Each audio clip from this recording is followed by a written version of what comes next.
Buenas noches, mi nombre es Javier Carballo y les voy a presentar una breve descripción sobre algunos conceptos del curso de lectoescritura que hemos estudiado en la UNED este cuatrimestre.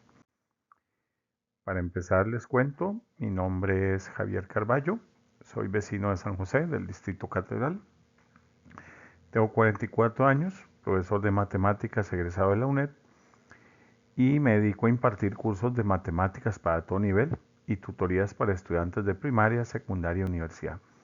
Curso el diplomado en Educación General Básica de la UNED con el fin de alcanzar el grupo profesional MT6. Decidí elegir la senda completa y cursar el diplomado con honestidad y no simplemente pagar por un diploma, como otros lo hacen en otras universidades.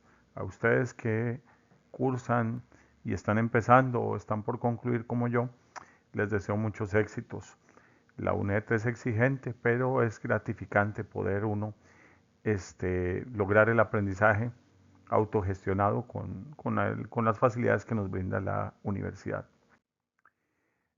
La lectura o la acción de leer corresponde a interpretar los símbolos o letras con su respectivo significado. Es de manera que cada letra corresponda a decodificar un mensaje, sonido, y a la formación de palabras con un significado en conjunto dentro del mensaje impreso. Es decir, leer básicamente es reconocer una palabra, pronunciarla, ya sea que lo hagamos oralmente o lo hagamos mentalmente, y al juntar todas las palabras formar un mensaje. Por eso se dice que es decodificar. Es decir, como hacemos en matemática, que existe la criptografía, que es utilizar símbolos para ocultar un mensaje, decodificar o desencriptar significa traducirlo, convertirlo a algo que se pueda entender. Por el contrario, escribir consiste en plasmar los pensamientos o ideas en símbolos que puedan ser interpretados por los receptores. O sea, para escribir es el complemento de leer, porque si con la lectura se decodifica, como les acabo de decir, al escribir codificamos un mensaje solo que con una clave pública, que es el lenguaje institucionalizado. En el caso de Costa Rica, pues el idioma español o las lenguas indígenas, pues para los diferentes grupos étnicos que las hablan. Cabe hacer un apunte. Al escribir no solamente se plasma en palabras, sino que también, por ejemplo, en el lenguaje literario podría haber una intencionalidad. Por ejemplo, el poema de Edgar Allan Poe, El Cuervo, para algunos podría ser solo la narración de los desvaríos de un hombre solitario, mientras que para otros, además de tener esa narración, podría ser algo grotesco, algo tenebroso. Entonces ahí la decodificación pasa también por el entendimiento del mensaje del que escribió. De ahí lo importante es codificar, escribir, decodificar, leer. Para llegar a estas habilidades no se llega únicamente de la noche a la mañana, sino que realmente el proceso de aprendizaje de la lectoescritura ya se llevó a cabo desde años antes, desde las primeras etapas de desarrollo del niño. Entonces, por ejemplo, la alfabetización emergente, que la definen los pedagogos y lingüistas como el proceso en que los niños comienzan su aprendizaje y la lectura, ya sea por la identificación de símbolos como letras, el despertar de la conciencia fonológica, que ya lo hemos visto en este curso, y el desarrollo del lenguaje corporal.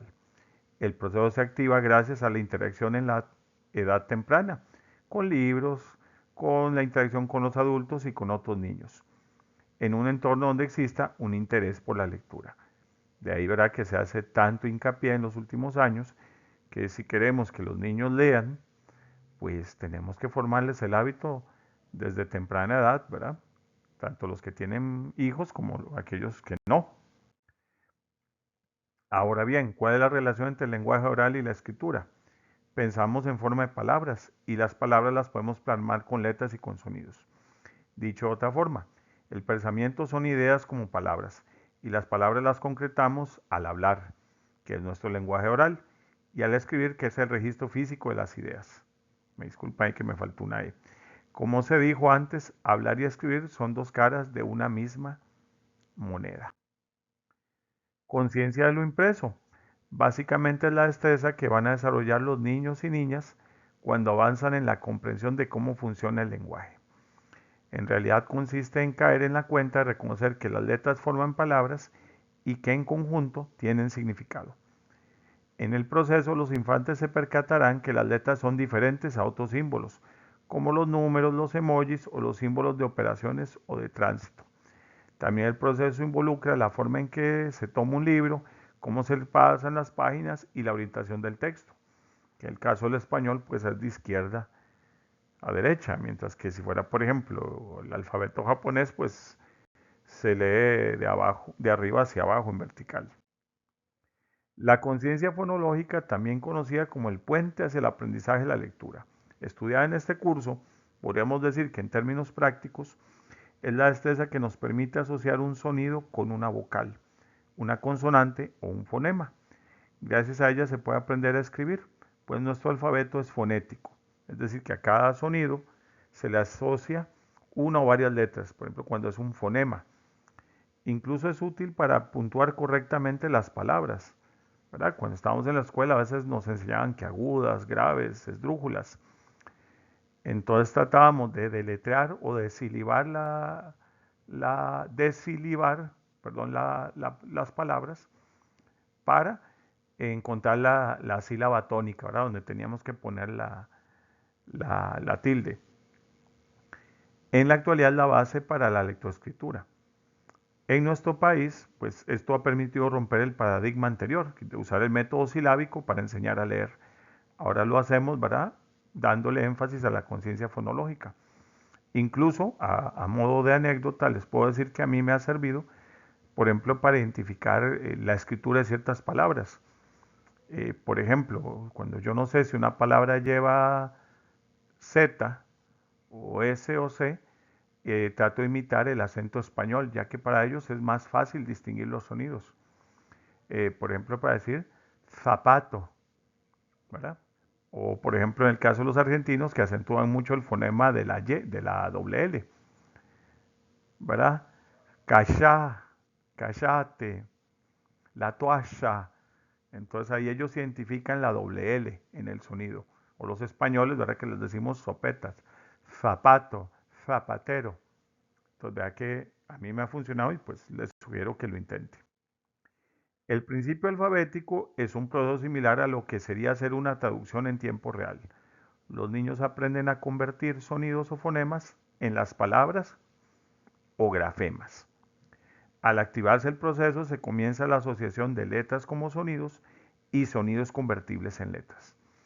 Entre las ventajas que ofrece el estudio del principio alfabético se encuentra la posibilidad de entender cómo se va logrando la fluidez lectora y en el proceso de asimilación de vocabulario y con ello de conocimiento.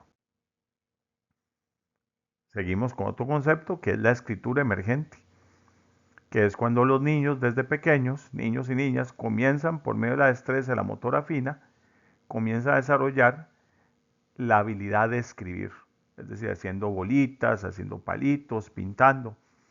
Específicamente antes de ingresar a la escuela, los niños realizan dibujos, garabatos, imitación de letras, reconocimiento de palabras y en algunos casos escritura de palabras, aun cuando no se sepa el significado de ellas de manera tácita. Por ejemplo, cuando un niño qué sé yo, tiene 4 o 5 años y le enseñas a escribir su nombre, aunque todavía no identifique que, sé yo, digamos que el chiquito se llama Genaro, ¿verdad? No va a tener el problema que la J y la G suenan parecido en nuestra variable costarricense del español, pero va a aprender a reconocer la palabra o que ahí dice su nombre.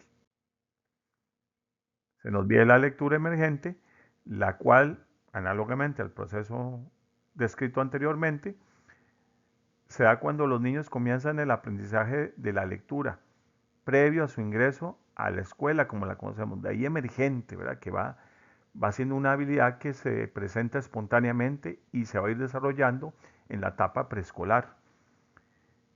Entonces los niños aprenden a entrar en contacto con los libros o con la lectura hablada, por ejemplo, cuando alguien les narra un cuento o le preguntan a uno que qué dice ahí, vos les lees o te llega un mensaje de texto, mira, dice mami que te quiere mucho y que ahorita viene.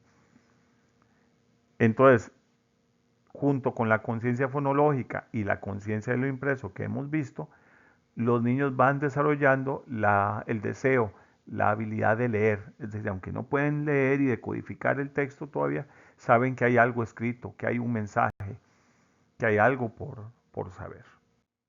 La razón por la que titulé esto como el tesoro del saber es por mi convencimiento de que la lectura te lleva a la era de la razón, a la capacidad de desarrollar el pensamiento, de contrastar ideas, de mejorar. Era niño yo cuando una canción de un programa mexicano infantil que se llamaba Odisea Burbujas decía, en los libros hallarás el tesoro del saber. Entonces hay que devorar libros y contagiar a los niños en esa hambre insaciable de conocimiento que nos puede dar la lectura. Muchas gracias a todos por su atención.